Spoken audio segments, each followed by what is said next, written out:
Alright, welcome everybody to another week of Game Wisdom Live for the week of October 13, 2019. We are officially in Halloween month here. It's going to be all spooky. As you can see up there, Shark has gone Batman with the shark signal. And we didn't do anything last week, and I don't remember quite why. Do you know why I wasn't here last week, Shark? I think it was something about you were too busy cosplaying a tomato. Yeah, I got my Halloween costume early as a completely sunburned YouTuber. Very limited appeal to that costume. I was the only one showing it off. I don't know. It seemed like a lot of appeal to it. Mm. So right now, the only you can actually see is there's like a little bit of like where the scab fell off, like right there on my face for those of you watching. And hopefully that should heal in the week, and then I'll go back to my normal, somewhat, I guess, not so tan self by then. I will have to say my skin is now super smooth from where it all peeled off. I'm used to having my skin being very dry. How many peel base jokes are we going to get in chat before the end of the stream? We should put a counter up somewhere. Hopefully, a safely extreme number of Mm-hmm. counts on that. I think we just found the new name for my suntan lotion. Safely Extreme. But how's everything going with you, Shark? Things are progressing slow in some ways, really busy in other ways. It's just normal game development for me, anyway. I don't know if it's quite normal for other game developers, but it's pretty normal for me. Mm-hmm. Yeah. I'm trying to again keep busy with my calls. We are actually less than 50 subscribers away from 5,000 for the channel. So thank you everybody for watching. For the quiet majority who's hopefully tuning into this. And Oscar asked about the problems with the artist. Mm-hmm. Well, I've hired another artist. I've got them started. I think the new artist I think is starting on art as of today, but I'm unsure. I don't know if I have them everything they need yet. Shark has bad luck with artists. Mm-hmm. And right now I'm just kind of that happened once. I called it like a YouTuber. It went from like 49 to like 0 once. My heart kind of just stopped there for a second. There's your horror moment. That would probably give me a bigger jump scare than playing Five Nights at Freddy's. Oh, I think that would give a jump scare to anyone on YouTube or Twitch. You know, you had 300,000 subscribers. You have 0 now. I think it's more of a jump if it's something more realistic, like they go from like 300,000 down to 250 or something. I don't think I would know how that would feel just yet, but I don't know. Maybe if I ever decide to play Fortnite, I'll become big and famous then, right? Well, I think if you drop from 5,000 down to like 3,500 overnight. Mm-hmm. Oh god, that's gonna be my nightmare. I think we just coined the next big horror film. You know, attract the millennials and the YouTubers of that one. Sounds like a great horror movie. Mm-hmm. But yeah, the whole sunburn has definitely put me behind. I spent yesterday recording 4 or 5 videos. I still have to record a month in review video for September, which at this rate will probably be the month in review for October. And I need to put out the word for the indie game spotlight as well. I've gotten a few buzz, but there's always room for more of them on there. And I still have to edit one the last month's too. We had like 8 or 9 games for that one. Yeah. I was sitting here thinking, and I found out the perfect name for that movie. Mm-hmm. The Unsubbed. There we go. Let's pitch it to what is it, Bloomhouse? That's the one that does all the horror movies these days. I don't know, but maybe. But with it being October, we're going to be playing a lot more horror games on stream, or horror, I guess, adjacent. Because I think tonight we're going to try and do Ghostbusters, or at least do a little bit of that, the remastered. But it's been hard to find really good horror games to play. We played, of course, Five Nights at Freddy's and Amnesia last night, and both kind of like put me to sleep as I was trying to play them. Yeah, I was looking at I was looking at the core gameplay loop of Five Nights at Freddy's, and from it, what it looks like is basically a slideshow, basically Mm-hmm. with effects over it. It's like a slideshow between like I don't know, like probably about 40 or 50 different images, and then it's just whichever camera you click on, it tells you which slide you're on based on RNG of slide Mm-hmm. determination. Yeah, I know. Yeah, we're And in mid then October already. It feels like it was only yesterday that I couldn't show my face outside. Hiya, Guardrobe. Good morning uh, to you. Let's see.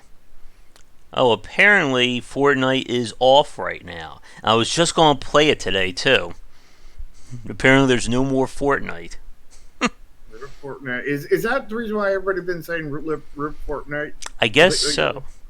You can tell how clued in, how dialed in we are to what's hip in the world these days.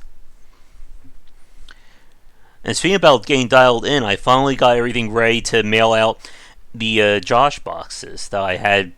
I've been waiting for like the right time to get everything organized. So that's going to be going out very soon to the people who donated. And I got the copy of my second book, so it is now officially out and available for people to buy.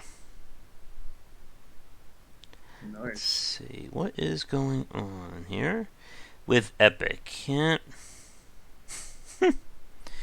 Yep, so no more Fortnite. I think that just completely. I think did that just implode Twitch as well? Fortnite went down. Yeah, I when I first heard it, I kind of thought it might tie into one of our subjects there Mm-hmm. for today. Yeah, but I'm sure it'll come back. Speaking about like getting into some of like the news that's been going on, I heard something very interesting today. Let me see if I can pull up the information really fast. But I've heard that there are plans for a Payday 3, despite the fact that Starbreeze is in really big financial problems.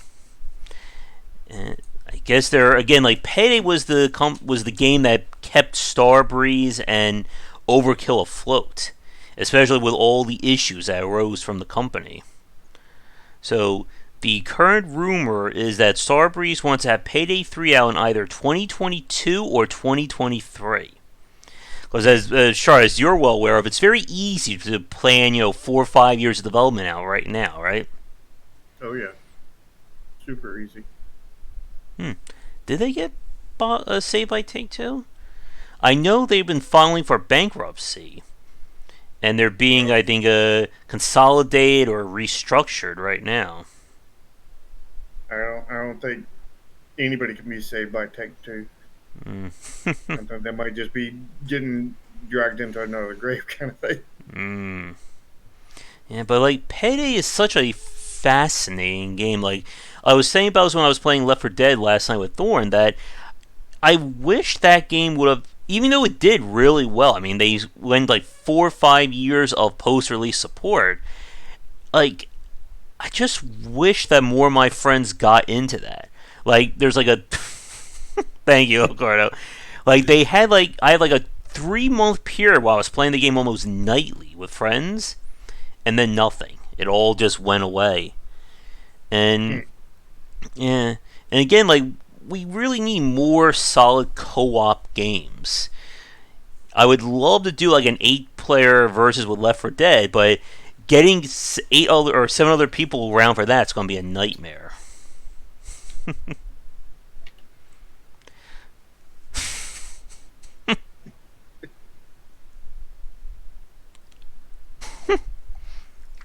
Yep. I think you may have misspelled ninja there. instead of Fortnite. Yeah. I mean, Ninja is Fortnite, isn't he? I guess so. Let's see, any other news? And of course, like kind of going with what I was writing this past week about the whole indie darling getting obsessed over one game. Everybody, I think, is obsessing over Fortnite right now. Like pulling You up know what? I think we need to add that to the topics. which one? The Indie Darlings. Oh, go, sure. Definitely add that to the list. We'll see if the secondary system one is popular. We may switch it for that. But let's see. And I do actually. I've been joking about this, but I do want to play Fortnite at some point because I really want to kind of give it like a examination. Because I've mentioned this on the Discord channel. I think Fortnite is like a terrible example of AAA game development, and I'm sure that will go over really well when I make that post. Hmm. Yeah. They'll probably go over about as well as walking into a store and telling them that you're here to rob it. hmm Or standing outside in the sun for 5 hours without any sunscreen or protection. It'd be better than that. hmm Wait, Fortnite isn't AAA? Do we consider that quadruple A at this point? You might. I mean, like, like, I mean, like we could go with quadruple A. Like what would quadruple A would be like Sony, Microsoft, Nintendo, uh, Epic, and Steam games or Valve games rather. You know, in the when Valve releases a game every 30 years. I mean, if itch.io ever makes a game, I mean that would be a triple quadruple A right there, But will it or get an indie tag? probably. hmm And people are still playing PUBG, although not as big, I assume. Yeah, Half-Life 3 will be releasing. And then the next day, the meteor hits that destroys Steam. Yeah. But, I've really not had a chance to play too many new games. I finally finished Monster Hunter World. That will kind of be a lead into the secondary system topic later. I guess, have you had a chance to play anything new, Shark? I've been playing the Swords of Ditto. I've been playing a lot of Factorio, but that's not new to me. What else have I been playing?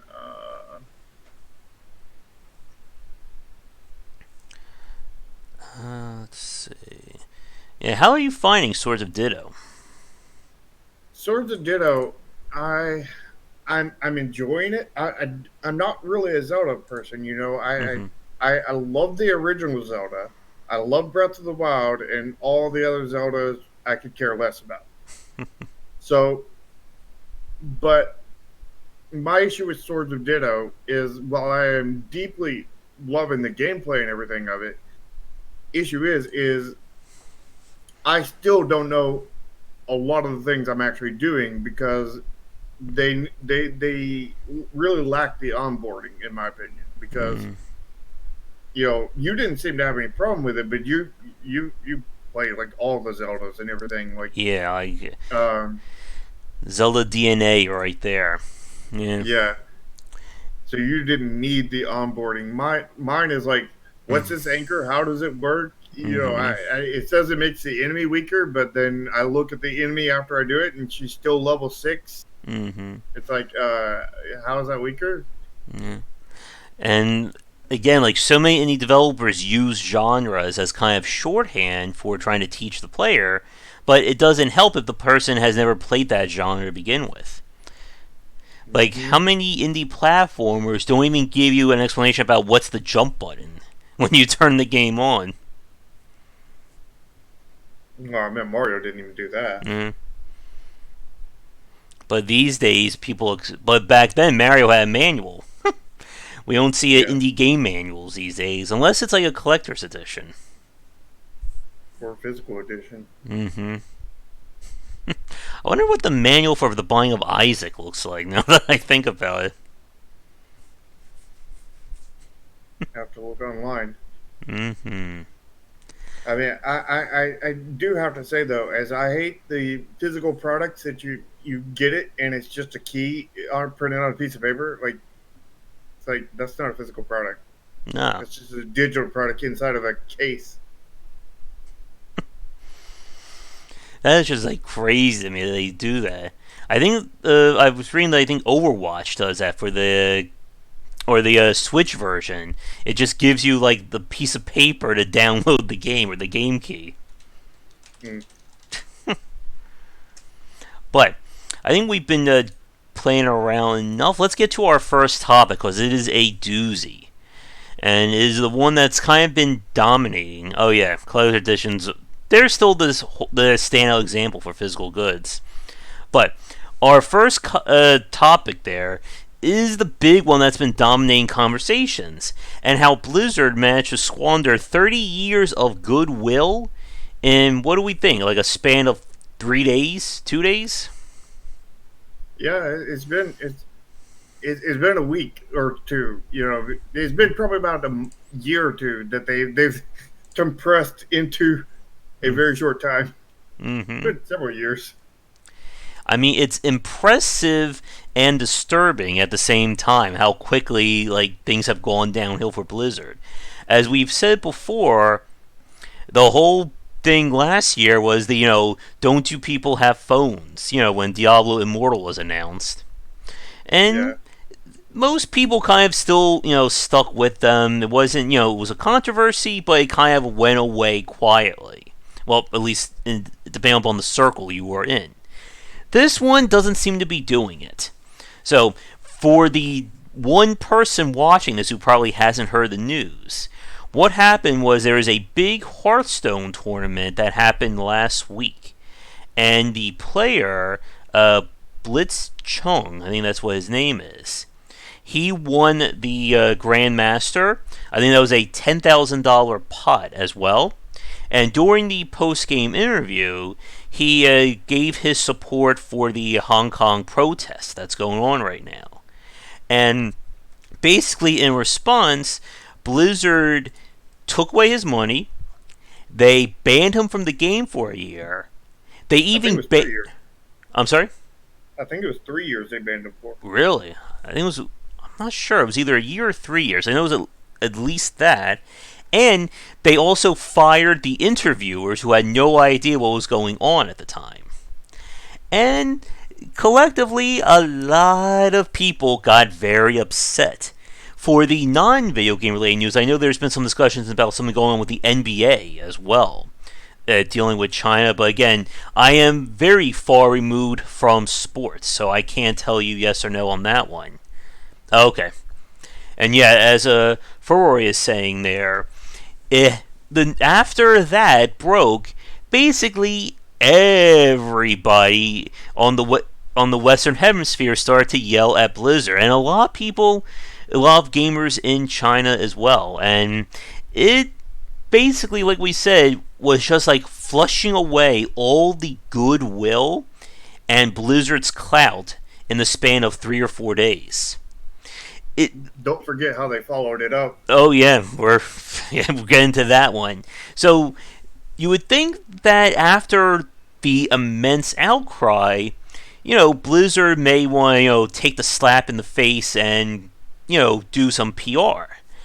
And they wait until 5:30 in the evening on Friday to I think announce that's that. morning time in China. Yeah, And from what I understand, uh, there is this post on Twitter that I was made aware of that this translator basically said that they are pretty sure the person who made that post is Chinese.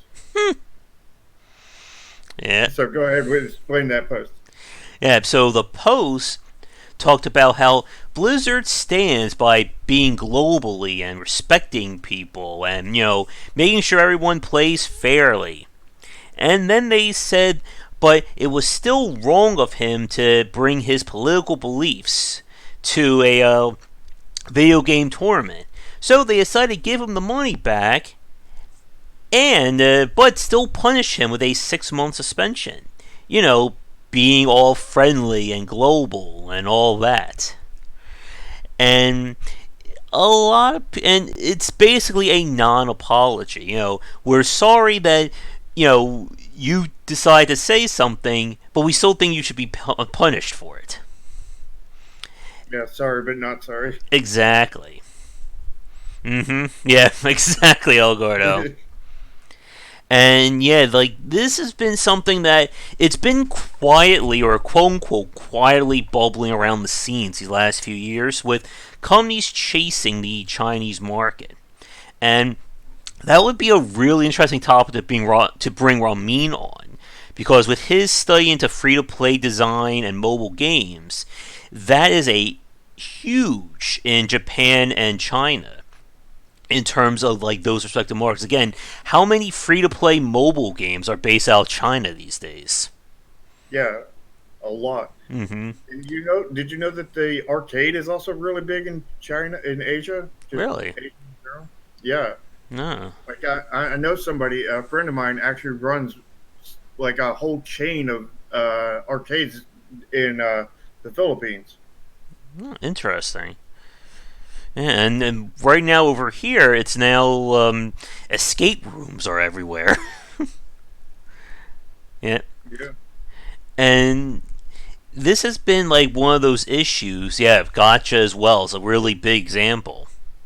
But we've been hearing these discussions about it's also in the film industry as well, courting Chinese investors and the Chinese market. There's that movie, The Great. What was it, like the Great? I think it was just called The Great Wall, but it dealt with dragons and something like that. And we're seeing this big push all over to expand into China.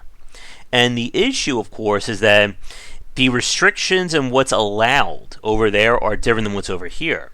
One of the more famous examples is, well, from World of Warcraft, by the fact that you couldn't show any representation of the dead or undead in China. So they had to, like, edit the entire undead faction for that market. Mm. And this reminds me, I don't know if you remember this one, Shark, or the audience, but there is a lot of hubbub. I think it was either late last year or early this year regarding Ubisoft trying to bring Rainbow Six Siege to China and wanting to change the game around to make it more China friendly. I haven't heard of that. No. They removed like any mentions of gambling, drinking. They changed like the places like that were like bars or strip clubs. They like edited that stuff out. They removed all mention of gambling as well. There are no slot machines, Did they and just rename it Gotcha? yeah, and they tried to do that, but their fan base complained about that, saying that they were censoring the game. And I remember people writing think pieces about it, complaining about kind of how things will have worked there in terms of trying to, appease the Chinese market. And it kind of went a different direction there. Yeah. I don't. I don't think I would ever change a game for Asia Mm-hmm. unless it was something small, and it would. I would probably just change the whole entire game for that. But it would have to be something so small that it doesn't affect the game basically in any kind of Mm-hmm. way. Yeah. And again, like we're seeing more developers try and do this. Again, a very big point was about Tencent as well, and their stakes in Epic, League of Legends.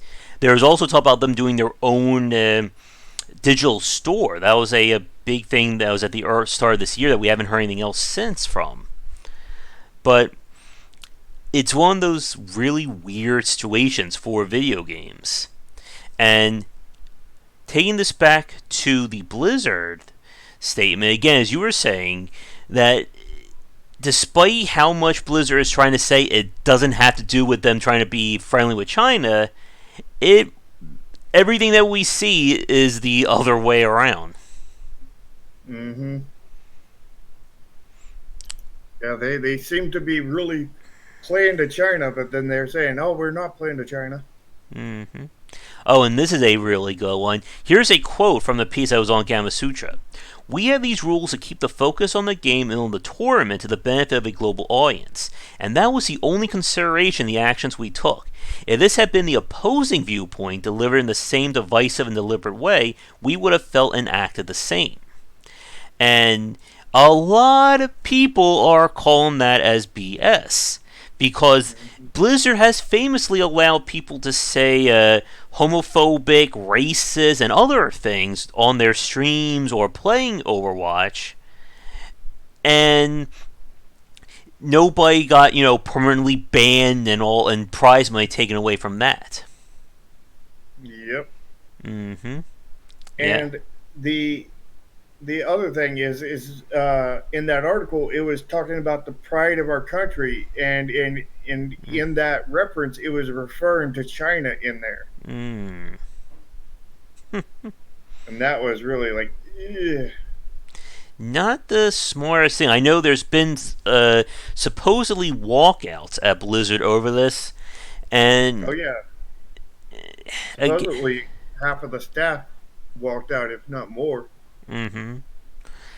And yeah, like this is one of those topics where it's this is like a slow moving car crash times 10 in terms of just watching this from the outside.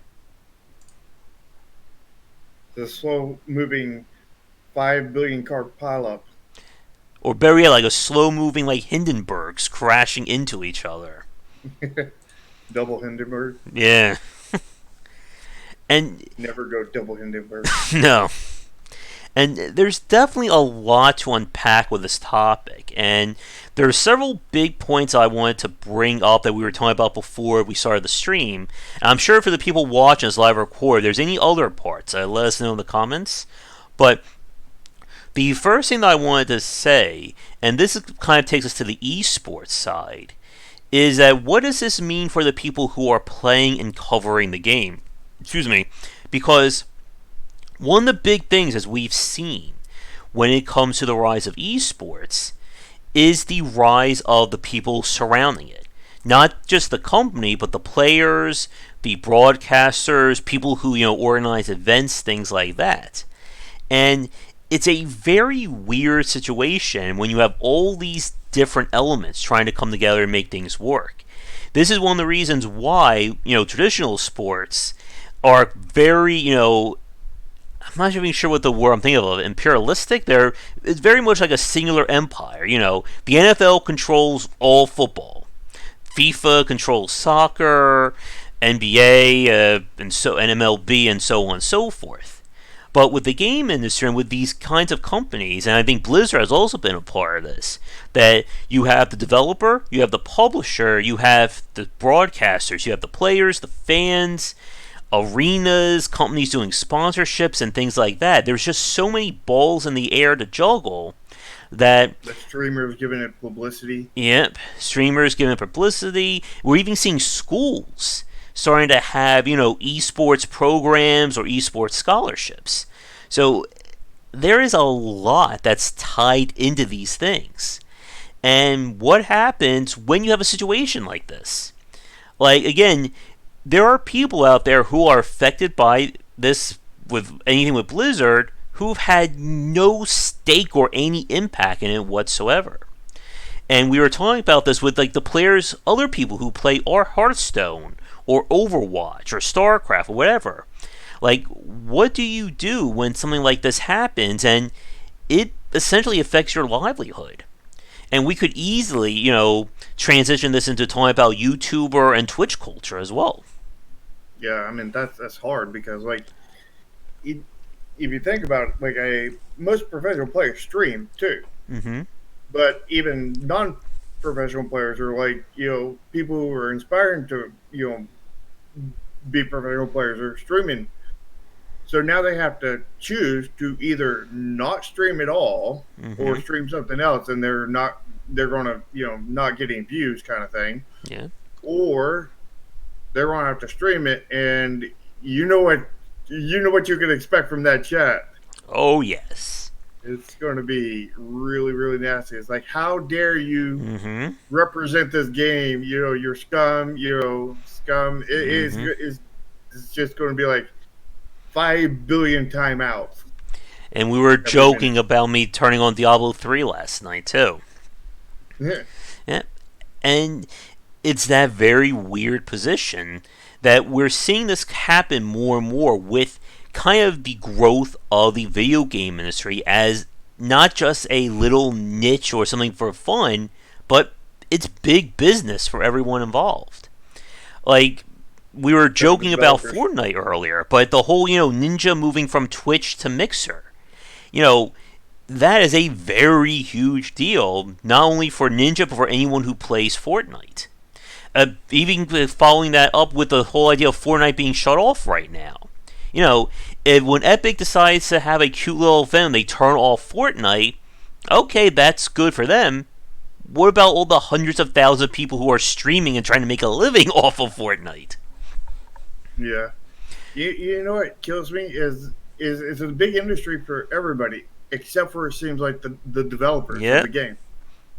You know, Mm-hmm. the all the people who have invested very little time, very little anything Mm-hmm. into it are getting almost all the money, but the people who actually made the Mm-hmm. thing that everybody's getting rich off of Yep. get very, very little. Mm-hmm. Oh Except yeah. for when that person is also several of the other people too. Mm-hmm. In the case of Blizzard, where they're both developer, publisher, Yeah. marketer, esports. They're a lot of the people. They're not Mm-hmm. just the one. But Yeah. when they're just the developer, though, they Mm-hmm. they, they get very little out of it. Yeah. And that's another topic we've talked about before. We can easily talk about, every week at this point, in terms of just how much, the people surrounding the game industry are more famous than the people within it. And more And, wealthy. yeah.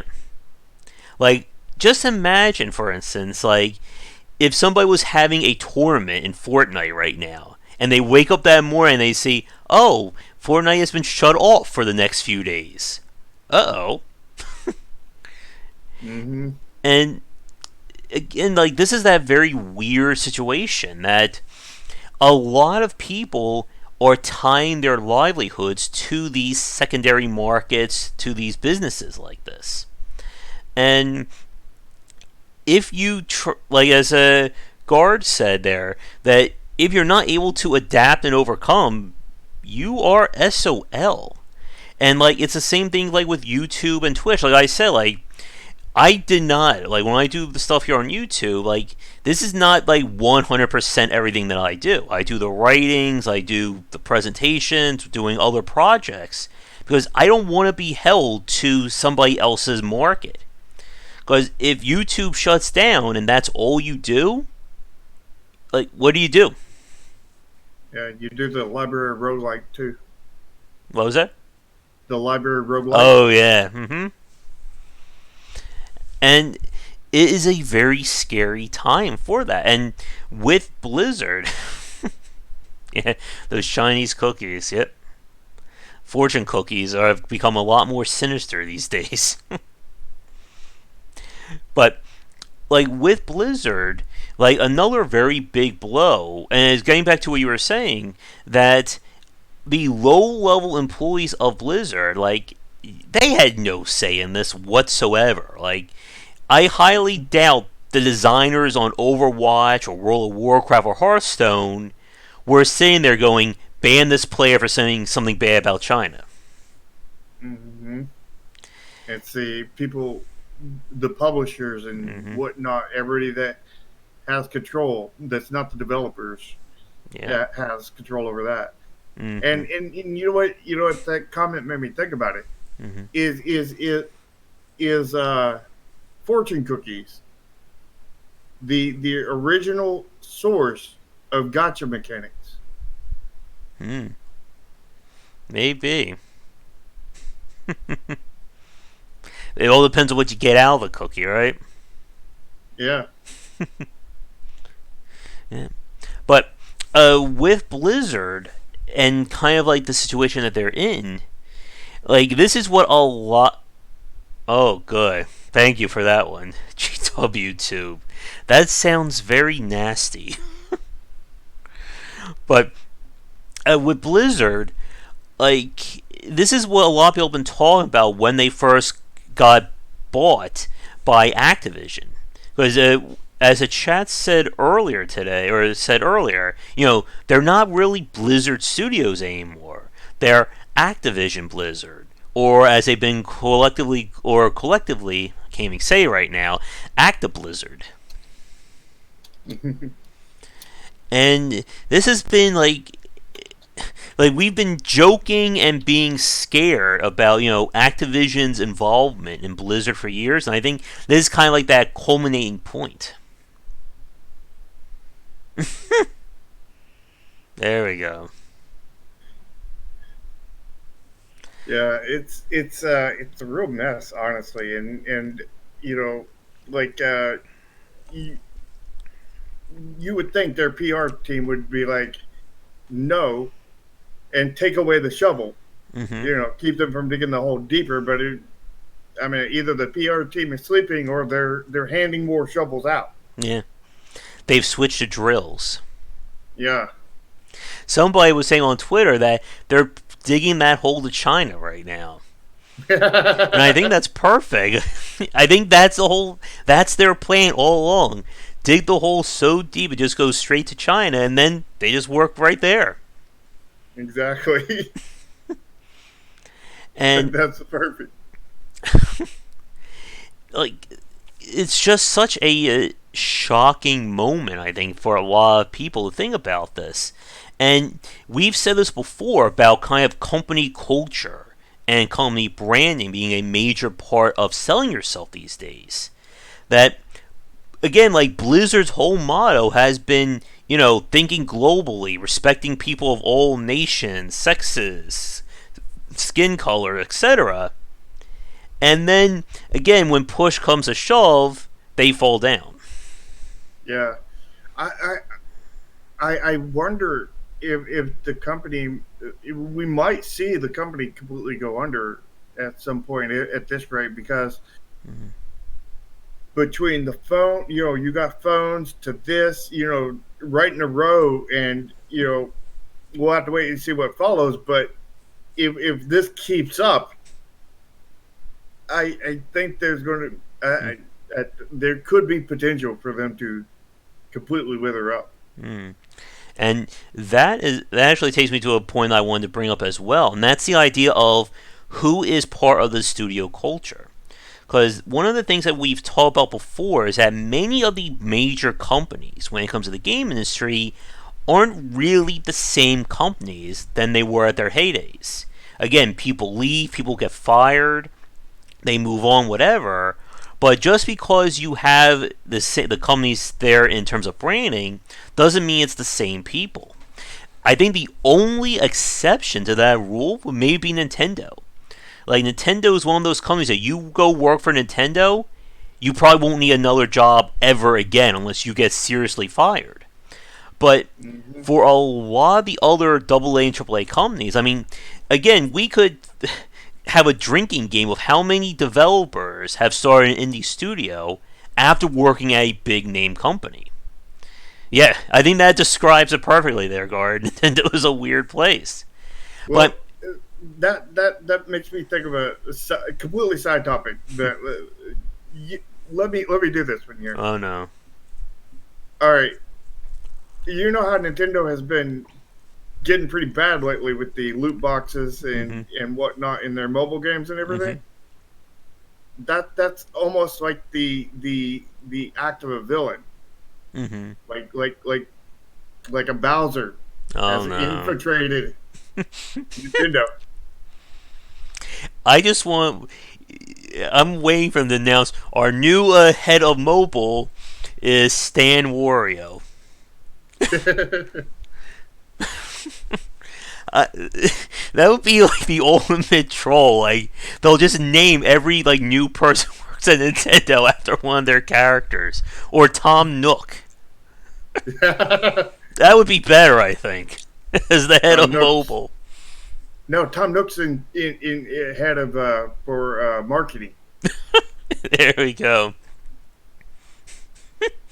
Evil Nintendo. Is that considered Bowsette? There we go. I knew so. I beat tracking to it there.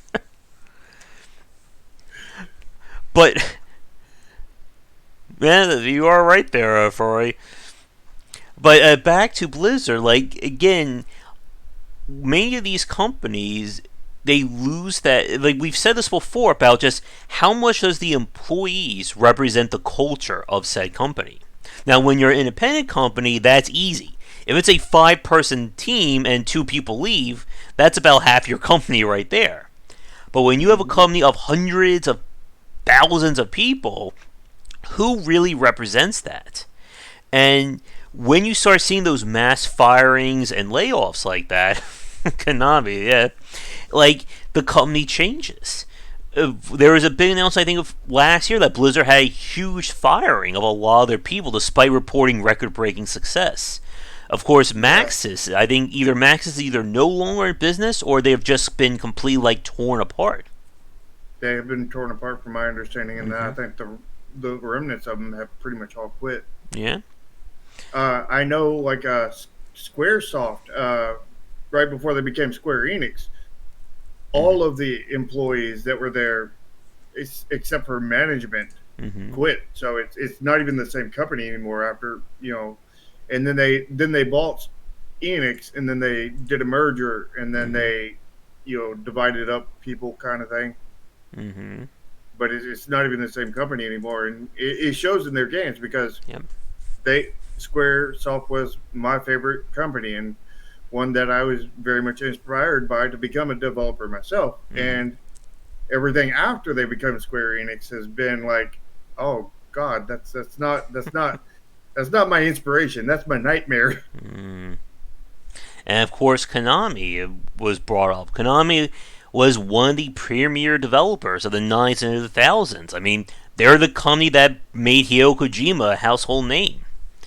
And they have gone, completely down. Yeah, they They're made now the about, original Turtles arcade machines and yeah, stuff. Those are Castlevania great too. games. Mm-hmm. They made so many good games back in the past. Yeah. And this is what I was saying in my piece about Monster Hunter World, that there's very few companies that are considered, like from the 80s and 90s, that are still like top tier or doing well today. Mm-hmm. Yep, BioWare. And like, this is that, like, wrapping this like all together here. Like, we're seeing the market, and not only that, but the culture has changed surrounding video games. Bethesda being a very big example of this. 15, 20 years ago, Bethesda could joke about how their games are buggy and not working right, and people were like, oh, well, we let it slide. Then we go to Fallout 76, and, just the downward spiral of that game. I think people. I think it's a kind of a different story with Bethesda. I think it's more that they were playing to a niche Mm-hmm. back then, and Yep. there was nobody else. So it was either a buggy game or no game, and people were willing to accept a buggy game over no game. And I But now that's not really the case. There's many examples out there that aren't buggy. and I think that's a really good point about not just with them, but with Blizzard and everybody else in general. That the game industry is not small anymore. I mean, when we do our weird game segment in a few minutes, we're going to see 30 more games being released in the next 4 days. But the idea that you can half-ass a game and just say, well, what else are you going to play? That doesn't work anymore. Like last time when I played Dr. Jekyll and Mr. Hyde, or when we played Friday the 13th or Nightmare on Elm Street, like those like nasty games of back then, those are our only options.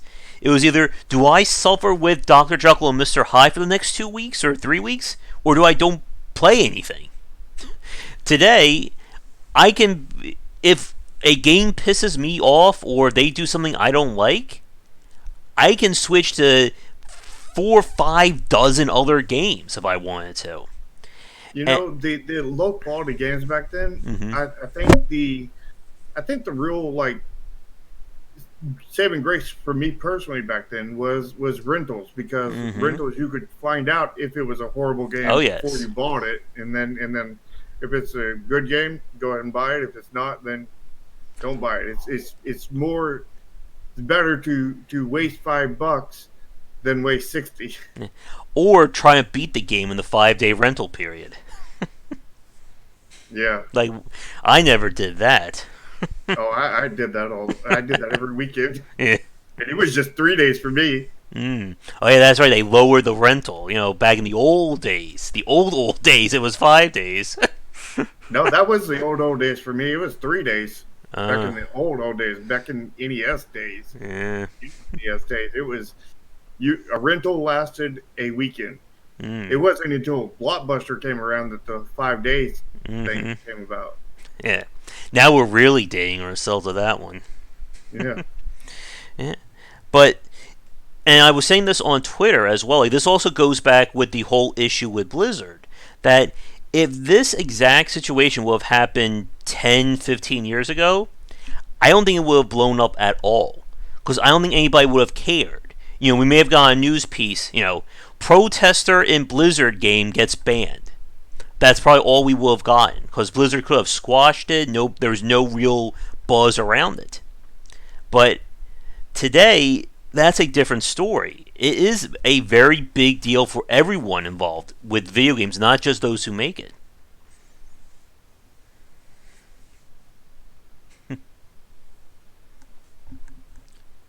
But I guess, is there anything else I want to bring up about this? We talked about the Hearthstone.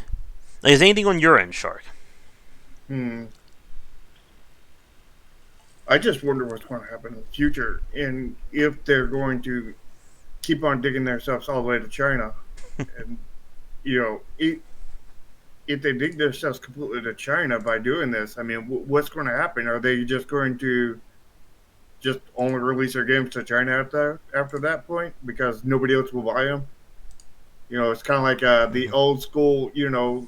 Nobody would import Japanese games over to Mm-hmm. the U.S. because it wasn't applicable to the U.S. market, kind of thing, or any market. It was like a Japan exclusive. Like so many RPGs were Japan exclusives. Were we going to have like Blizzard games being China exclusive, kind of thing?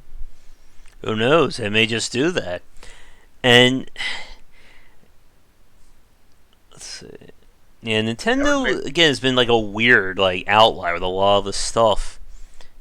They've they've like situated themselves in such a like niche in terms of like the major companies that they really still hold to that they're the only game in town. Like, if you want a Nintendo game, you are dealing with Nintendo essentially, or literally. Mm-hmm.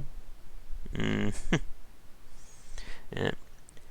But I don't think the fallout over this is going to end anytime soon with Blizzard. Especially if they keep on digging that hole. Mm-hmm. And I think the point, or the last point that I want to say then, is that with this kind of topic about just how much the people surrounding the games are now having control, that it's going to be very fascinating to see how this culture develops. Oh yeah, and that's right. Isn't BlizzCon in a few weeks? Mm-hmm. I think so. It's Oh, coming soon. that's going to be a very fun one. We should go. Mm-hmm. Yeah. Something I'm interested in is what is going to happen to the game industry if Blizzard does, in theory, go down. Mm. I mean, that's going to have ripples to the game industry, but what kind of effect will that have? I mean, will AAA be more on their toes, kind of thing? Will all the AAA start falling one by one? Mm. I mean, Oh, here it is. It's starting November 1st. Mm. Yeah, I November mean, 1st.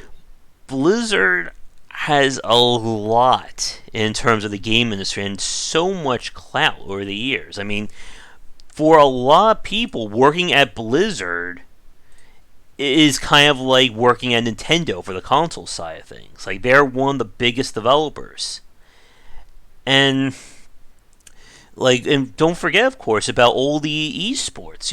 StarCraft has been an institution in Korea for over 20 years now. Mm-hmm. Like, there's a lot of people, and again, get back to our topic here. There's a lot of people who are held to these companies and held to these games who aren't just like the employees. And this is one of the things that's very shaky about the whole esports side of things. Because you may want to turn something to an esport, or you have fans playing it, but if that company goes under or they stop supporting it, what happens to that esport? Exactly. Like, it's not like you can't play. Let me think of a better example. Like, if MLB shuts down here in the United States or wherever, you can still play Little League baseball. You can play in your backyard. If the server for a game gets shut off, that's it. Unless you're going to do crazy workarounds, you're not playing that game anymore. Yeah. I gotta actually do a lot of research on esports stuff because there will probably be several people. If our next game is a success, there will probably be several people that would want to do an esport of that. Mm-hmm. I gotta do a lot of research on that. Especially like arena and what was it, sealed deck competitions and things like that. Mm-hmm. Yeah. We're already going to have tournaments and stuff like that in there, but not like an esport though. Mm-hmm. It's just set up to be tournaments and stuff like that, like a traditional card game. Yeah. And we were joking about this on stream, but I'm just wondering what this is going to do for Gwent, considering like Gwent's been up and down lately. Oh, is Gwent made by them? Is that a Blizzard game? No, that's CD Projekt. Oh. Yeah, that's the Witcher card game. They seem to be on their A game. Yeah. Witcher. I mean, they kind of had a falling out when they did the Homecoming update, but it's still going strong. I think they're up to expansion number 2 with it. But yeah, like, that is the crazy thing about being held to these secondary platforms in these games. Like we said earlier, like, the whole Hearthstone community right now is probably not doing so well. Nope. And of course, people are now like canceling their games en masse. I know a whole lot of people have been wanting to turn off World of Warcraft and such.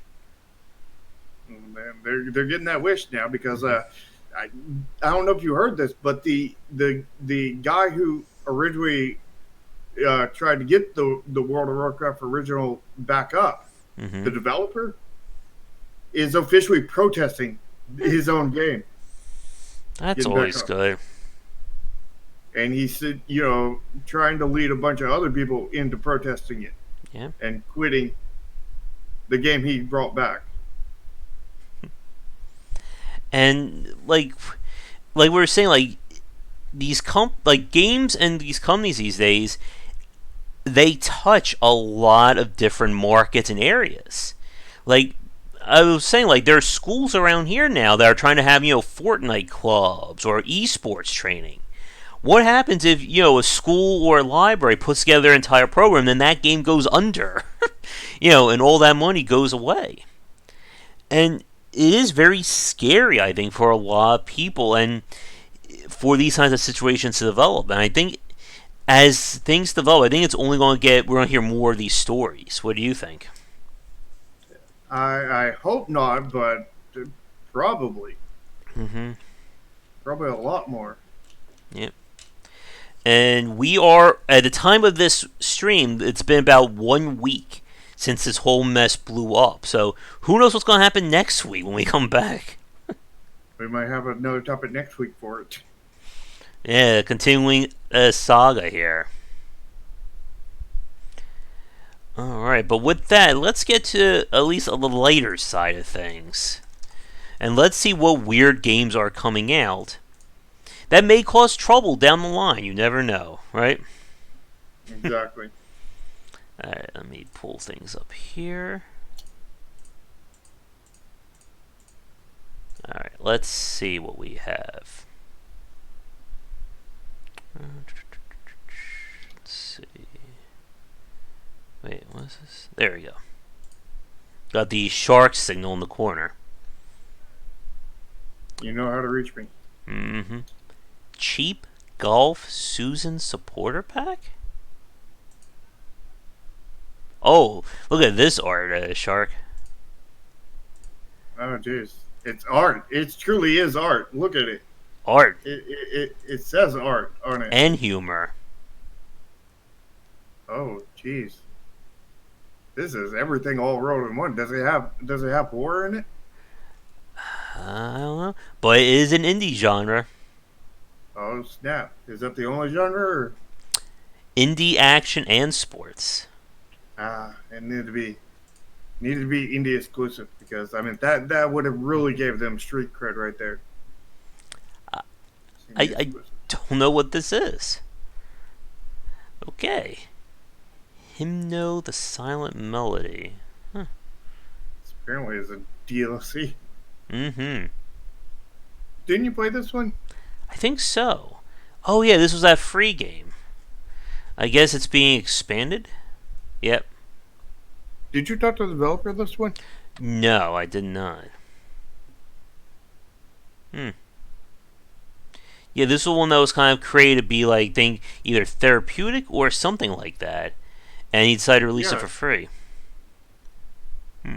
Actually, I think it was just. I don't think he released it for free. I think it was just a private kind of game or something, wasn't it? No, it was available on Steam. Let's see. Yep, it is free on Steam. And then let's see. So I guess this. I don't know if this version's going to be free, but this looks like it's going to be like the. I guess like the version that's going to be like the quote unquote retail. No, this one's. See, it's not released. Look down there. Yeah, this one's not out yet, but the other one on Steam it's not released. It says planned to release October 14th in 12 hours. Yeah, and this is Hymno, the free version that we played. Oh. Mm-hmm. Yeah, so I guess. The question is what's the difference between the two? One costs money, one doesn't. Yeah, we'll see. Detective Solitaire Butler story. What the? It's just Solitaire. With the butler. I wonder if the butler did it. Uh-oh. Steampunk text adventure? What? How is it steampunk if it's text? It's not even an indie genre. Not even indie genre? Then it must be AAA. Mm-hmm. Let's see. And this is all coming out tomorrow, too. The Stars Between Us. Oh, it's VR. A VR love story. I don't think we're going to be playing that one. Ooh, epic fun. Yarkon would probably love that one. Mm-hmm. Grandia HD. I never played the Grandia series. I don't think I did either, but I played mini games like it. Oh, never mind. I think it's something else.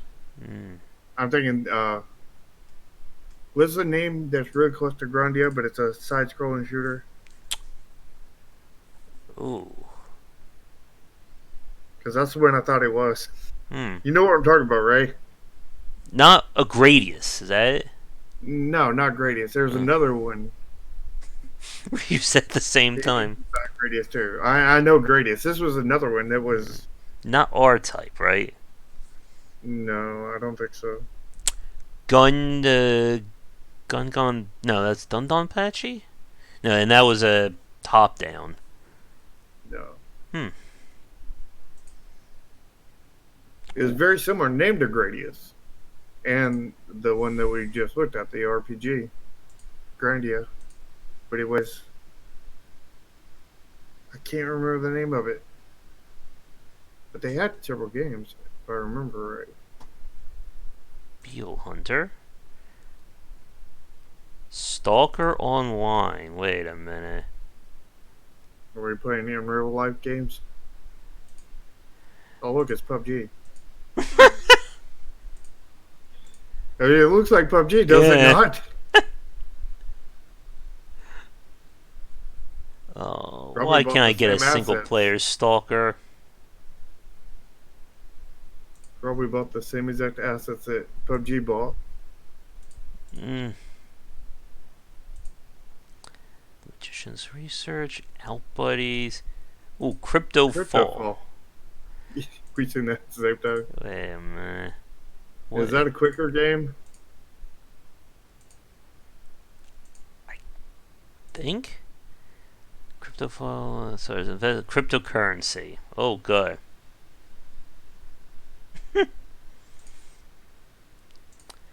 Let's see. What do we got here? Oh, good. I'm not clicking on that one right there. More epic fun. Oh, jeez. I wonder how much DLC, how much it costs to get all the DLC in that game. Since we've seen like what 8 Yeah. DLCs releasing in the next day. Wait. I'm kind of confused here, cause the caption is for Disco Elysium, whatever it's called. I've heard people talk about that one, but that title is kind of weird. I don't Got a know. Do I? lovely latex suits pack there. Yeah, we're not clicking on that one. I don't know. Do I trust it or do I avoid it? The latex suit packs. No, we already know the answer to that one. Let's see. Soul. Soul looks interesting. That robot Surreal. king underneath it could be potential too. Watercolor aesthetics. Like it's a adventure game. An indie adventure game. Oh, it's an indie game. Hmm. It's not a triple A. We'll put in. We'll see. You never know with some of these adventure games. Oh yeah, they should do a Stalker Battle Royale. I mean, that seems like it would Oh just yeah. fit right there. Oh yeah. Rebel Inc.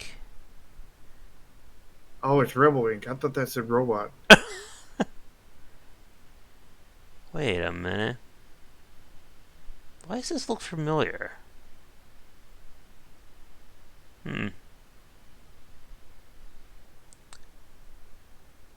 Didn't they do this on mobile, or am I thinking of another one?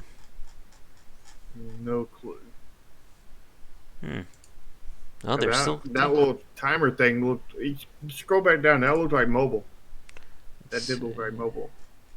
The little GIF where they looked like they were holding it, and then the button was like doing a little timer going around. Let's see. Down towards the bottom, right there. Hmm. I mean, that looks like a mobile interface right there, where you click it and hold it, and then there's a little thing that pops around it. Hmm. Yeah, I know they do a lot with mobile with their games. Ooh, Haunted Gas Station. Sounds good. Oh, God. Spooky.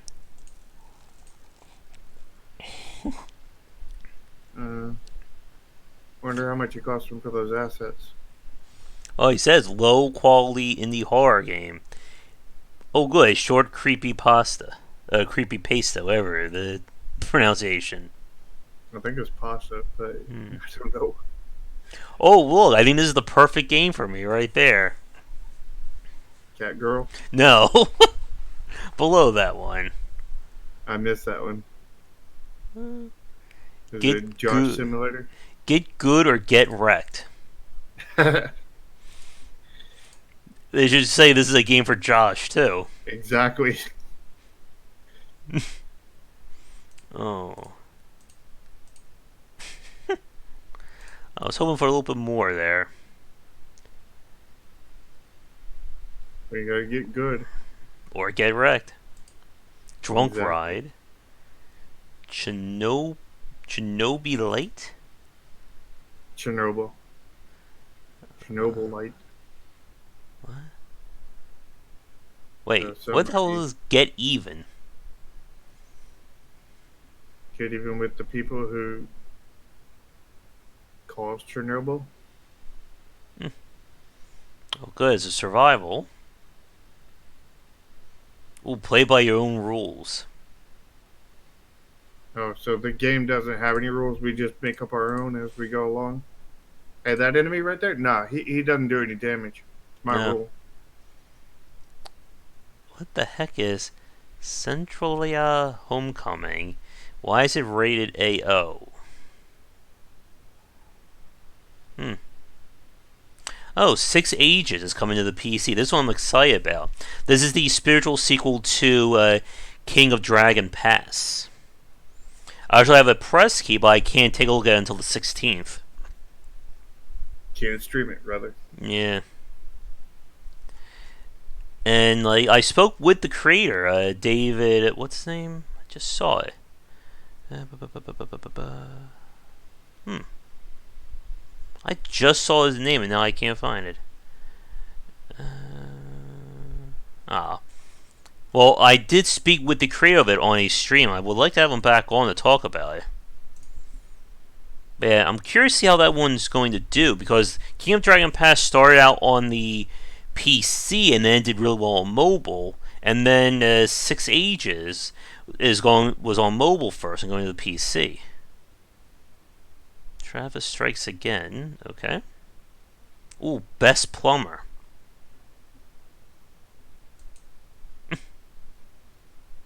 The Beast What is Inside. that?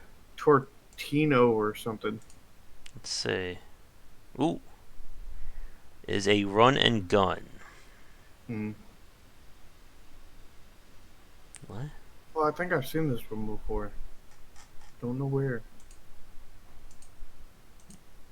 Hmm. The assets aren't inspiring a lot here. Confidence, though. Yeah. Hmm. It's a lot of words for that DLC. Moo Moo Move. Assets look mismatched. Wait. The Beast Inside is that a Chernobyl game again? What the hell is going on here? Maybe everybody's making Chernobyl games. Yeah.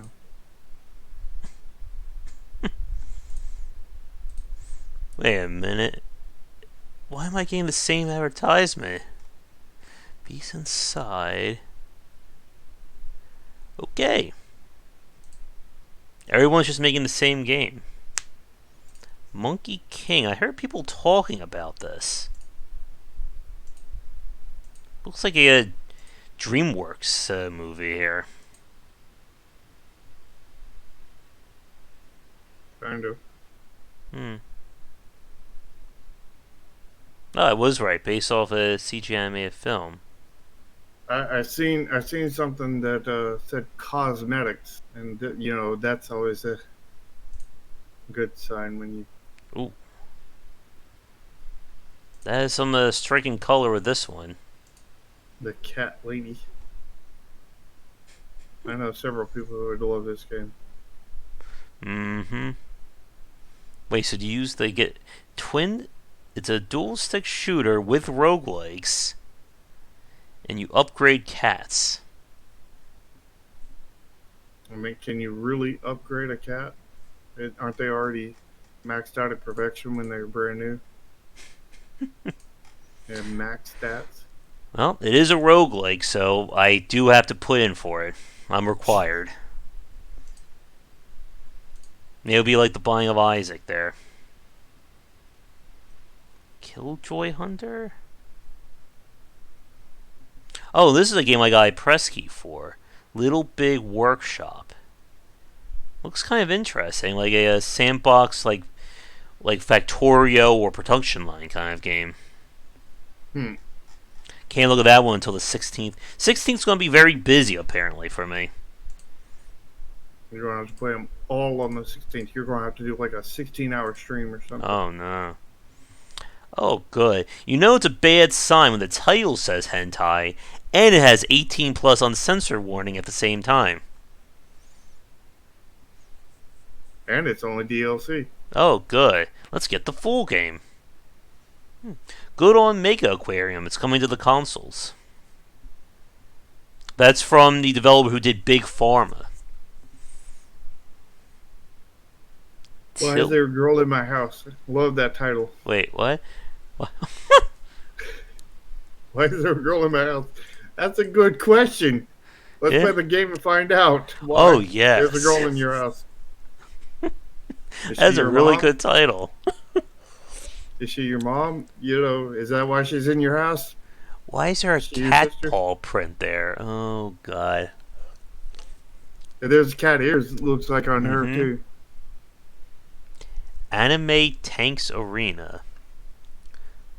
Pimp Quest? For a second, I thought it said Pimp Quest.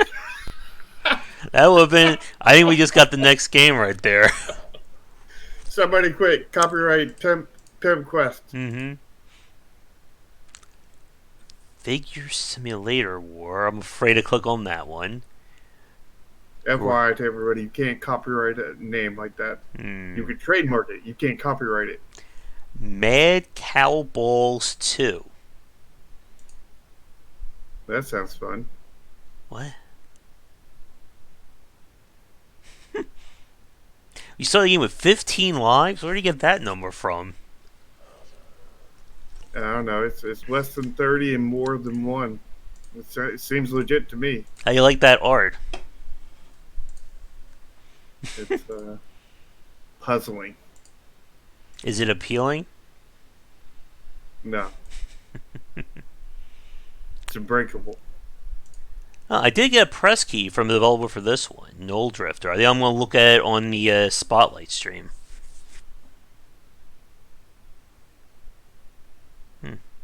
Wasn't bad, but it wasn't a game that I think you could dedicate a lot of time to in terms of analyzing it. The Dwarves of Glistenveld. Oh, that's a name. I'll give them that. 2.5D real-time strategy with sandbox and RPG elements. I don't know if that name is safely extreme. Nah. Too extreme. So, is this like a Dwarf Fortress like? Or is it more of just like of an RPG? Real-time strategy game with sandbox and RPG elements. Oh, it has a campaign. Wait. There's mini games? I don't know. UI looks like it's going to be a little confusing to follow. Alright. We'll look at one more page and we'll move on. I am not clicking on that one. That would send up a lot of red flags. Just a couple. Beardy the Digger. What? Oh, discover the genre of platformer from a new perspective. I just wrote a book on platforming. If only this game would have came out earlier. What was that? I said you can look at it from a new perspective. Yeah. Instead, maybe top down, you look at it from down under, like the Australian platformer or something. I don't know. Oh, I'm not seeing anything that's thinking outside the box here. Oh no. Sound effects immerse in an atmosphere of adventure and danger, but we don't hear anything. Okay. Come on, Josh. This is innovative. And Original and outside the box. How about everything else has been done? How about hentai energy? Is that thinking outside the box? Oh, we need that. We need a hentai energy drink now. We got Monster. We got Didn't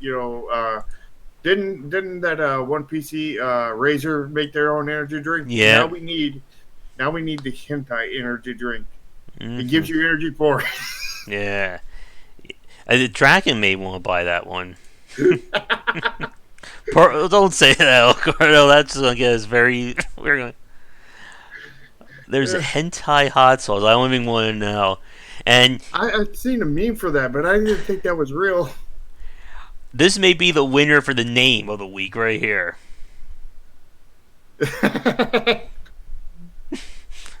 Very sticky something man. Mm-hmm. Let's see. Four Very Island. sticky name. Mm-hmm. Meeting with reduced animals? Ooh, grow. Food and water are very important. Thank you, game. What is a reduced animal? I don't know. I was hoping somebody would explain that. Is that an animal that's been like I don't know, like been put in a saucepan for like several hours until it reduced down to I won't know a why this guy more doesn't have a shirt sticky. on. He brought pants to the mysterious island, but not a shirt. Okay. Well, I That think that's seems a like a lovely way to switch over to our final topic. We'll spend a few minutes on this one, then we'll wrap it up. Looks like it's about to rain, too, here. That's always a good sign. yeah. Spookiness right there. But, very quickly, I want to talk. This was the topic I wanted to bring up last week before I got all sunburned. But regarding secondary systems in games. So essentially, the idea of building additional loops either alongside or on top of the main gameplay. So to give you an example, I've been playing obviously Monster Hunter World, and besides the core gameplay of fighting the enemies and going out there, you have the secondary systems of crafting new gear, you have a fishing mini game, you have cooking, you have all these other little aspects of it. I think the one Shark is probably most familiar with would be the sub games or subsystems of Disgaea, and all the layers that go into that. And Especially the later ones. and like each one of the games from Nice, like after the scale one, just kept adding in more secondary systems. Like with Disgaea 5, there's the item world, there's the whole voting system, there's sending characters away on missions, there's of course, the transmigrating characters and so on. And I guess for you and for the audience, do you like games that, and again, like the JRPG genre is full of examples of games that have secondary systems to them. Do you like games that have them, or do you think it distracts from the main gameplay? Well, I think it depends on the execution of the game and how Mm-hmm. well they fit together. Like, I mean, if they're just completely separate things that don't matter, then no. But if if they do matter in some kind of way and they mesh into the game somehow, I tend to enjoy them.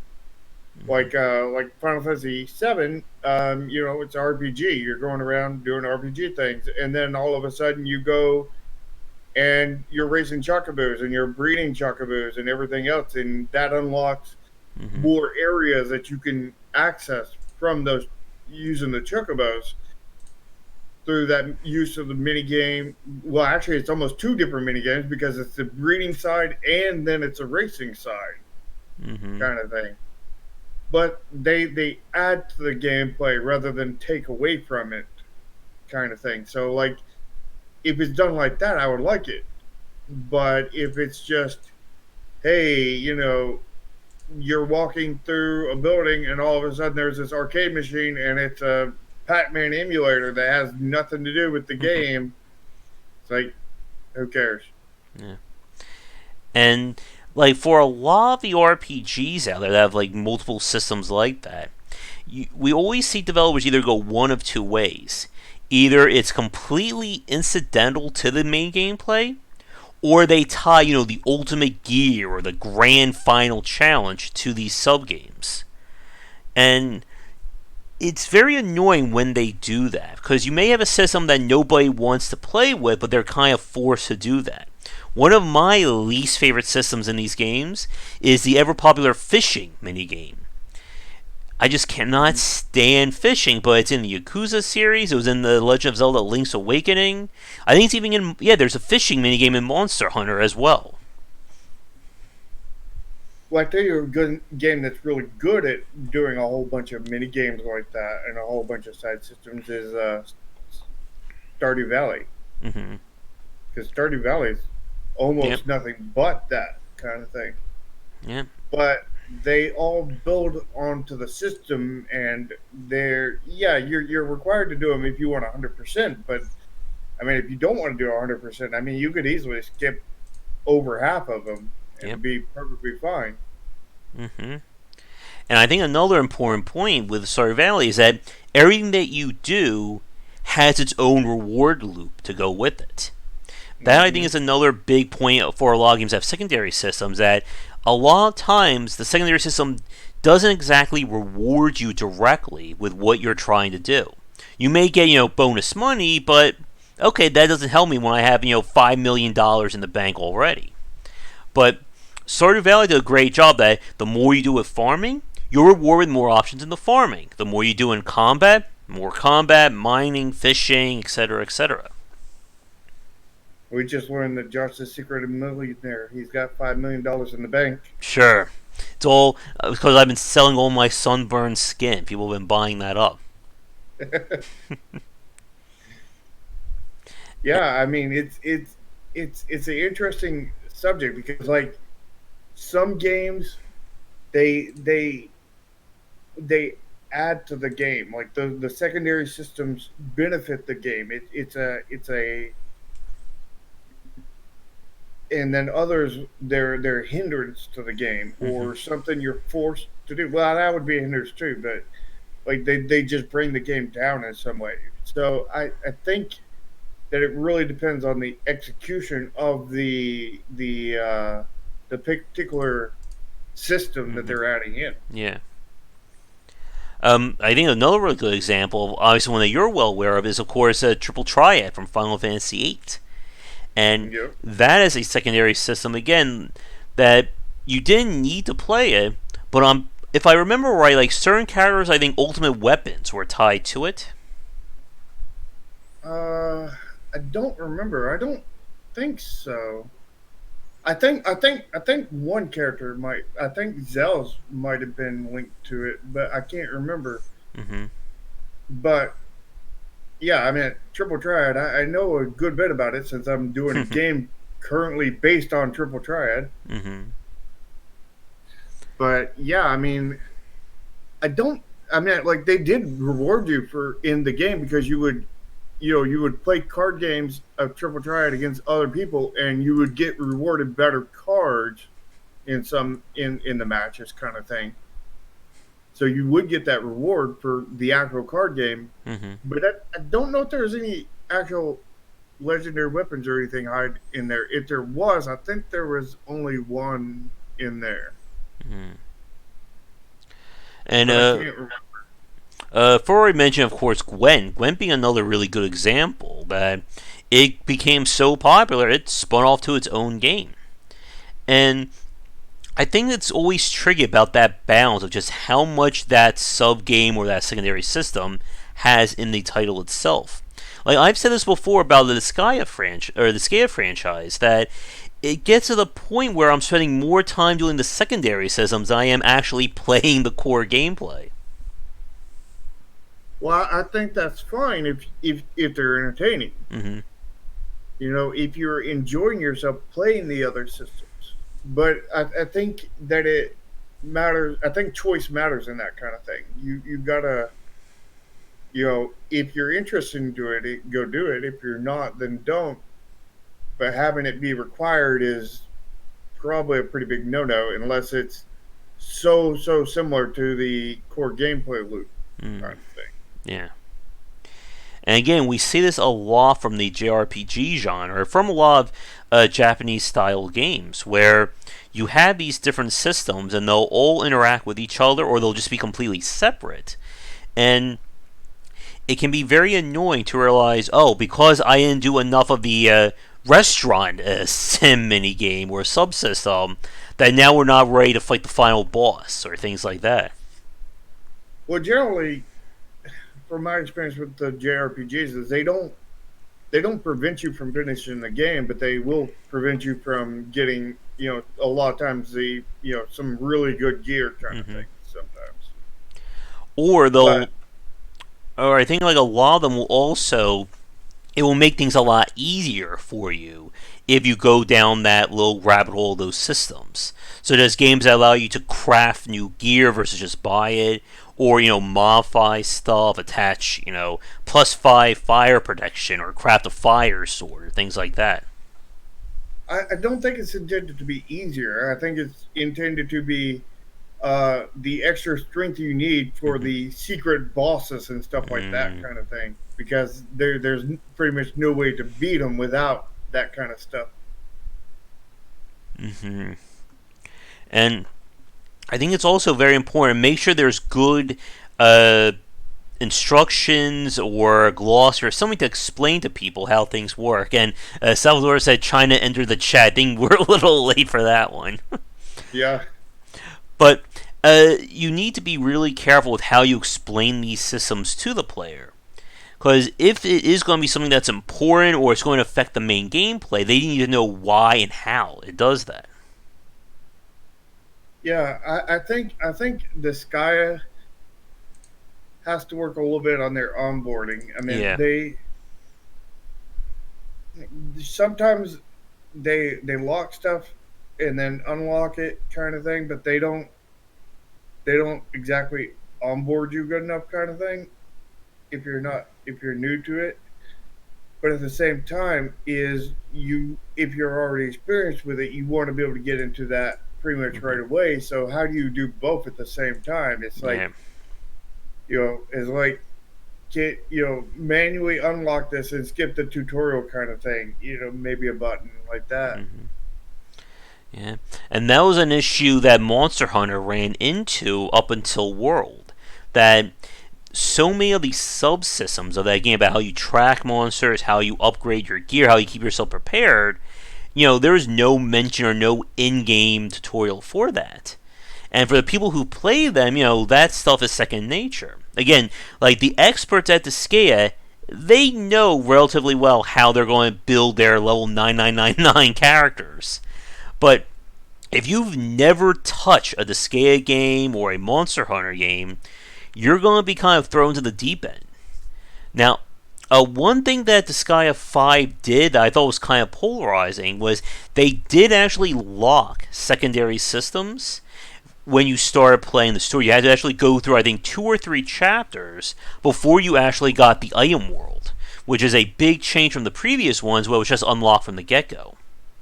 Yeah, they were trying to work on their onboarding, and then they pissed off everybody that likes the Mm-hmm. that didn't need to be onboarded, Yeah. and at the same time, that didn't really help the people who needed onboarding. That just it gave them more time to just digest the systems before it. Mm-hmm. But I mean, time is not onboarding. Time is just Yeah. time. Time wasted, essentially. Yeah, And like we've said before, the whole real game begins at X. It's something you want to avoid whenever possible. And when you have these like secondary systems and mechanics in your games, you know, you want to explain to the player as early as possible, but you don't want to get in the way of the main gameplay. yeah. I mean, we had a issue with the real game starts with X with our last game. Mm-hmm. But I mean, it wasn't really that the game started at X. It's more like the story really took off. When you got to the Red Castle kind of thing, Mm-hmm. and you know that's something we need to work on, kind of thing. I mean, Yeah. but that is definitely a problem, and it's a hard problem to solve, and it's a different problem for every game. It's a different way to solve it. Yeah. And that's true as well, Gordo. Yeah, And that you know they don't often just nowadays they just wait to put the microtransactions in until what month after the first month is over or first 3 months are over kind of thing. mm-hmm. Now, one thing that we were talking about that I think was an interesting conversation that Shark and I were having before we started the chat. That I want to bring up here. And Shark brought up the game seven. What was it? 7 Days to Die. Hmm. And like that game is a survival game, but there's a lot of extra systems to it. You're crafting. Hey Trayvon, how you doing? It's been a while. But you have the crafting, you have fighting the zombies, you have eating, and all that. And would that be considered secondary systems, or would that all be part of the same gameplay loop? Because I could say the similar things about Subnautica. In Subnautica, you are swimming, exploring, crafting, and surviving, but it's all still, it all falls under the same umbrella, I guess, in a manner of speaking. I think I would say they're all separate gameplay loops, but they all mesh together pretty much seamlessly, kind of thing. So, kind of like when I talk about like multi-system design and something like XCOM, that all you have multiple systems that are separate, but they still operate under the same goal almost.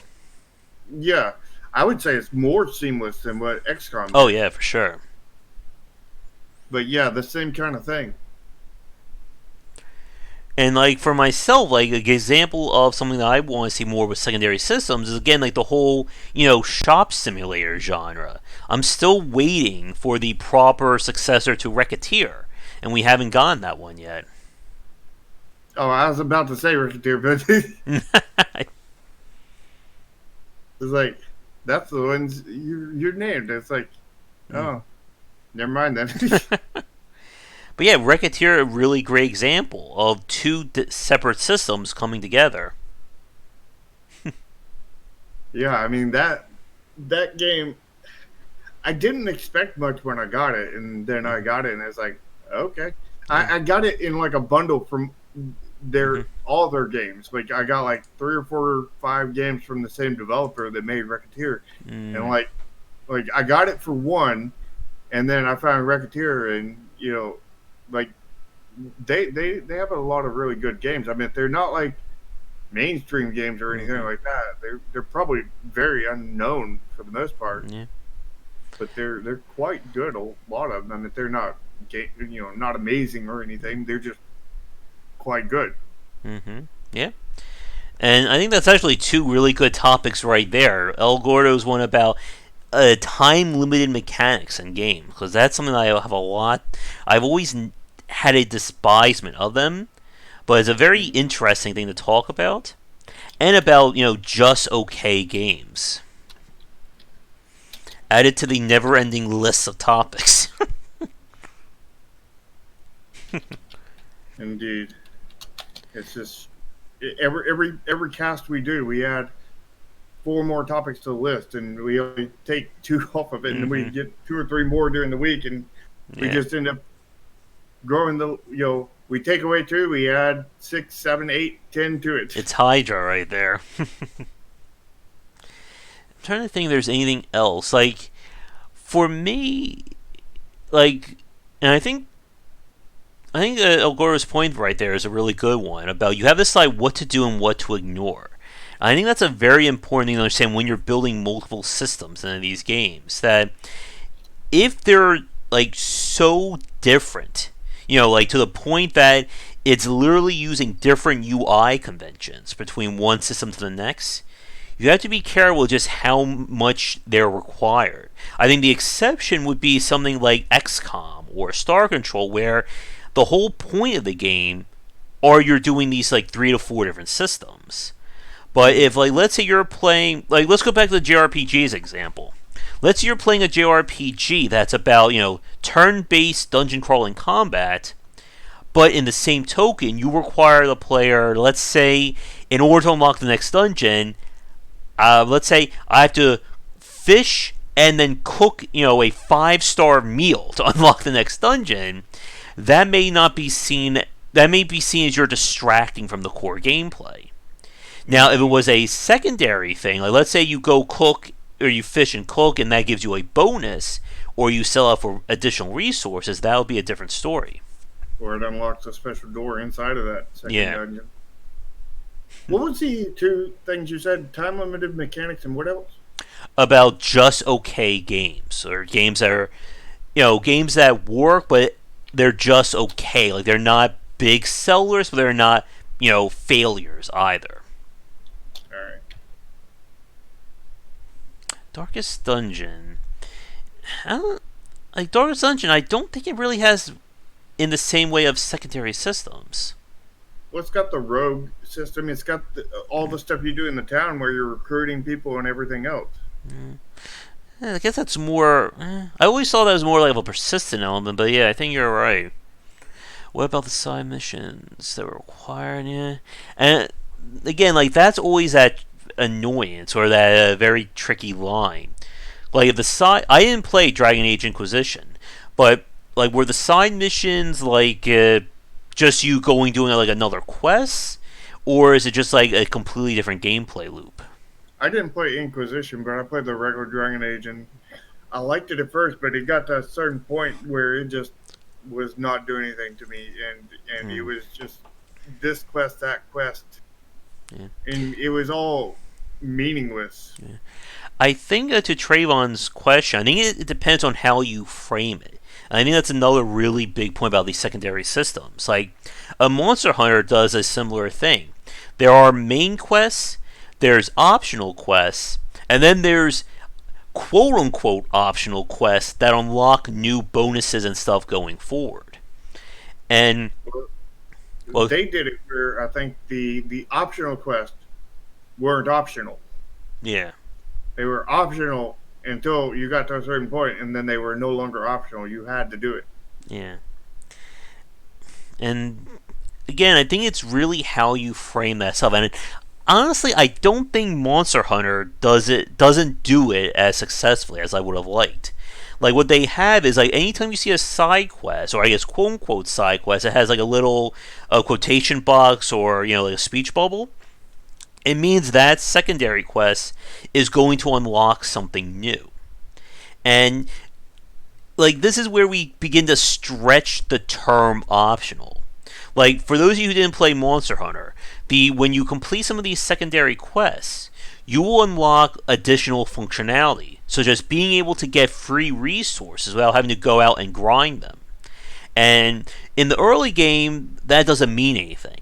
But when you're in the end game and you're trying to, keep going, keep doing the hard quests, you need those expensive resources, or you're gonna have to take time away from that. And again, like I'm gonna have to defer this to Shark here, his dev sense. Like, how would you pitch to someone an optional quest, but it's technically not optional because it's going to help you out in a big way? Yeah. Hmm. And I think El Gordo said it too, right there. How okay, so the way I see that going down is so players don't like this quest. Well, make it optional, but it's required for the game. Just make it optional. When they get to it, when they get to a point of no return, they'll be like, "Okay, I got to go do this," even though it's just optional. So it Mm-hmm. makes them feel they have a choice Mm-hmm. when they don't. Yeah. It's all about how you frame it, you know. Yeah, ARPGs do that as well, not just with like Warframe. Like you could take this item that gives you plus 2% movement speed, or how about something that increases your DPS by 300 points. Which one should you take? And of course, XCOM being one of the big examples of multi-system design or secondary systems. And War of the Chosen, I think, did a really good job of expanding those secondary systems. The whole uh, the camaraderie system with your squaddies now, War of the Chosen. I think that's a really great example that you can ignore it if you want, and it doesn't really do anything, or you can cultivate it and you'll get more of a benefit out of it. And I guess going back to Monster Hunter, the cooking minigame I think is a really good point about that. You can cook various ingredients that give you perks and increases your health and stamina before a hunt. And you could min max that, trying to get the perfect perks for it. Or you just say, give me the best stuff, give me my full health and energy, and go out. And either way, you're still getting the benefit, but people who, take the time will get a little bit more, but it's not, game breaking. There's no, food min max optimization. Well, there might be one day. Maybe. I think I mean, I'm just got to about. bring back the food RPG. Mm-hmm. What was the topic I said we could maybe do at the end if we had some time? Maybe we can save it for next week. Was it Indie Darlings or Oh yeah, the indie darling one. Yeah. May add that one to the list too. I think about the games that are just rising up too much there. All right. But I guess, do you have anything you want to add for secondary systems, Shark? I I think that if you're a developer and you were going to do it, you need to do it in such a way that it, number one, makes sense for your game. Mm-hmm. Number two, ties into it. Don't lock necessary things behind it. I would I would say probably don't lock anything that is required for something else behind it. Mm-hmm. I would, like to do the main gameplay loop, they have to do this to 100% the main gameplay loop. I would say don't do that. Mm-hmm. I would say definitely include rewards for that gameplay loop into other things. Of Mm-hmm. course, that doesn't 100% work exactly now that I think about it, because at the same time you have Disgaea. There's definitely systems in there that are Yeah. required to go with the others. So that's not 100% rule, but Yeah. I mean, it's a general rule that will apply to most situations. So Yeah. take it with a grain of salt. Yeah, like the Skea is that crazy like example and exception when we talk about this rule. Like it has secondary systems on top of secondary systems that don't affect the main gameplay, but affect the other secondary systems attached to it. Yeah, And and they affect and they in the end, all those systems do end up affecting the main gameplay, but they don't break it or anything. They just, I mean, you go into the item world, you make your item stronger, you come back into the main world, and then you use your stronger item. You go into mm-hmm. like the school or whatever, and you pair characters up, and now you go back into the main gameplay loop, and then now they do an awesome combo together. You Mm-hmm. do. and It's really difficult. and again, like you can really ignore like half the secondary system in a Skea game, and you can still beat the main game that way. I could ignore all of them because I Yeah. mean, you could just grind into your level 200 and you could easily beat, Mm-hmm. with the lowest level of gear. You could have like just the gear that you started with and just easily just go in there and just plink, Mm-hmm. the final boss on the nose and he'll die. Yeah. And like to add to what you were saying there, like about having the secondary systems work, they have to apply to the main gameplay. Like again, this is one of the reasons why XCOM works so well. That each system basically works off of the other system, and then it all just comes together. What you do in the tactical layer affects your base building. The base building affects the geoscape. Geoscape affects the tactical, and just goes around and around like that. And that is, of course, like I think, kind of like the high point when we have these secondary systems that everything works together. But like as you said, if it's like if the systems are so different from each other, it's a first-person shooter, it's a driving sim, and then it's a cooking mini game on top of it. Then you need to be careful just how much of an integration there is or a requirement between them. Now, again, all that gets thrown out the window. We're talking, post game, super challenge, 200%ing the title. Yeah. And I was about to say, I just noticed a pattern there, and Trayvon, you got to it before I could and said that it's a loop. And it is a circular motion, because if you look at the XCOM example, it's Mm-hmm. going in a loop. Yep. Each one benefits the other one. But if you look at the Disgaea one, the same thing happens. But in Disgaea, you have the option to just go in a straight line and the Mm-hmm. loop doesn't affect you, where XCOM, you It's have to do that mandatory. loop. Yep. Mm-hmm. And again, like it's such when we talk about Star Control, XCOM, and games that are XCOM like, they are like they're the outliers. I feel. I mean, even to Elgore's point about Darkest Dungeon would be a good example. That the Hamlet is its own self-contained system, yes, but if you don't do that, there is literally no way you're going to beat the main game or the dungeon crawling. It's not Mhm. possible. And that's a loop too. Mm-hmm. You go through the dungeon, you go back to the hamlet, you loop back Mm-hmm. around. Get more power, go to something harder, bring it back, and it's very effective. I mean, again, when we talk about these gameplay loops like this, like there's a reason why the Monster Hunter grind or the ARPG power curve works so damn well. Yep.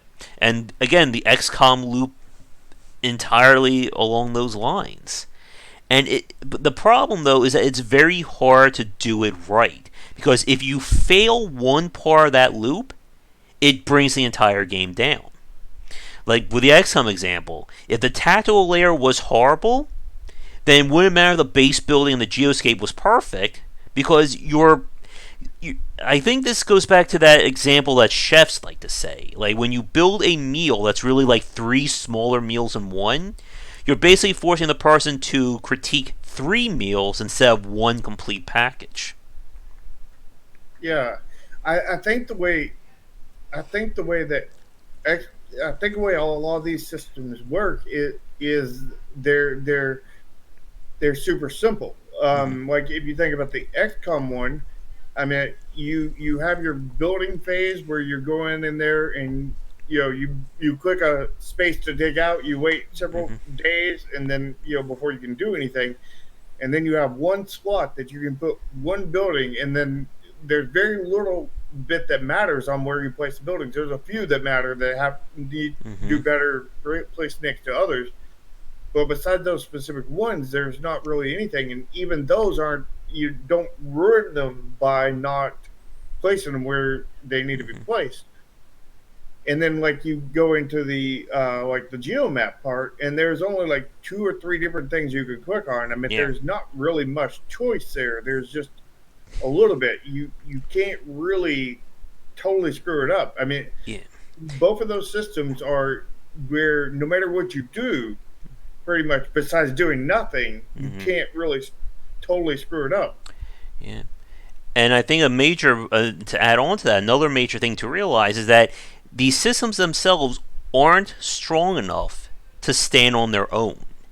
Like that's one of the big things about these secondary systems and multi-system design that you can't play XCOM as just a base builder or just a geoscape layer. We could argue just play at the tactical layer. It could be its own game, but you have to be really careful with how, as you said, just how much you give to these secondary systems. And that takes me to one final example, and then I think I'll throw it to you, and then we'll wrap it up. What did everyone think about? I know one of the Assassin's Creed games added like a forced tower defense minigame. I didn't play that at all, but what did everyone think about that as like kind of being added to the game? Which one was that? I want to say Was it that was one of something the. after Black Flag? Could have been before. Because I played everything Black Flag and before. I didn't play anything after because they went to crap after that. I don't remember anything like that in Black Flag or before. Let's see. I remember there's some missions that weren't really tower defense, but they may have had some slight elements of tower defense in them. Mm-hmm. Could have been, I think, maybe Assassin's Creed Revelations? Yeah, that Maybe? would be basically Assassin's Creed 2. Mm-hmm. It's part of the Assassin's Creed 2 trilogy, and I think I remember something in there having elements of tower defense, Mm-hmm. but not being a tower defense. I Mm-hmm. think if I remember right, it was just you had to get from point A to point B, but there was some Mm-hmm. enemies that would get in your way, and you would have to Yeah. choose different ways to get around them. And usually, the best way to do it is take them down and then go on.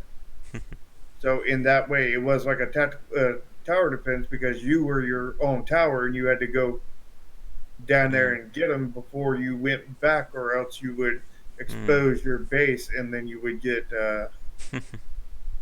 you would lose the game essentially. Okay. But that's the only thing I could think of like that. All right.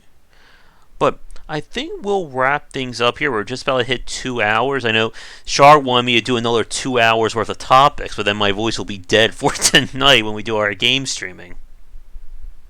Oh, it wasn't just me. It was the whole chat. Oh, You're not right, Oscar and Mojo? I think Draken already went to sleep. Uh-oh. I think he missed when we talked about the visual novel games. Yeah. Alright, but I think we'll wrap it up for this week. Tonight we'll be doing Ghostbusters and probably some other game. I have to see what else I can find. But Shark, as ever, or as always, it was a pleasure having you on for tonight. It was good being here. Ideally, next week I won't have any sunburn, and we won't have any issues like that. So you're going to stop cosplaying as a tomato? Yep. And a zombie? Yep. Who are you going to cosplay as next? I don't know. I need to get my favorite thing was I think of course I should get the Phantom the Opera mask and just like wear it on my face. Yeah, I mean, last week, if we would have had a cast, I would have played as the Sasuke killer, and then this one I'm playing as Shark Man and the shark signal. Mm-hmm. Got something planned for next week too. Oh boy. Mm-hmm. This one next week is going to be, the next 2 weeks are going to be horror based. Uh-oh. Don't get scared, everybody. The first one being old school horror, and the other one being sort of new / oldish, because there was a remake. Alright. But, yeah, we will end things for now. So, everybody, thank you for tuning in. We'll be back next Sunday around 3:34 p.m. And again, if you are new, be sure to check out my second book is now out, Game Design Deep Dive Platformers, with an exploration into 2D and 3D platforming philosophy and methodology. And come back for daily discussions on game design here and on game wisdom, where we examine the art and science of games. For you, Shark, where can people find you on Twitter and social media? Well, you can find me on Twitter at Nexus Games INC 1, and you can find me on Discord on Josh's Discord, the Game Wisdom Discord, as well as if you hit me up on there, I can give you a link to my Discord for Nexus Games, and you can participate in our once a month dev chats. And sometimes a lot of times we test the game there, and everybody gets basically a free temporary key to the game, Project Triad, that hasn't been named yet, but based off of Triple Triad. Yeah. All right. Well, folks, that is going to do it. So have a great rest of your Sunday. We'll be back later tonight for the game stream, and we'll see you guys next week for another chat about the art and design of video games. Until then, take care.